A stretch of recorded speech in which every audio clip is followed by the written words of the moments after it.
Va bene, un'altra cosa, Giovanni, approfondiamo l'argomento su di te. Cioè, che tipo sei?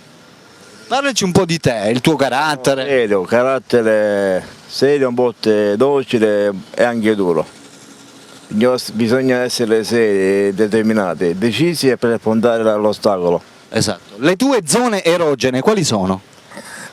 Le mie zone erogene, ma Trapani, Rione Palma, poi più diverse zone che io conosco qua, di normale mi conoscono tutti, anche a San Vito ovviamente mi conoscono tutti. Hai diverse zone erogene o ne hai una sola? Ne ho una sola, E sarebbe? quella di questa città, cioè Esatto. Trapani.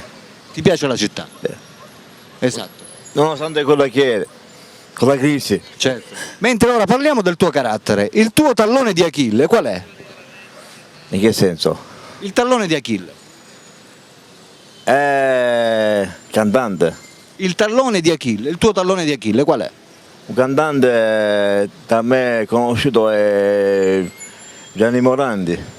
Gianni Morandi. Sì, esatto. Per quanto riguarda il cantante. Sì, Mentre il tuo tallone di Achille, mi vuoi spiegare cosa è? cioè il punto debole. Ah!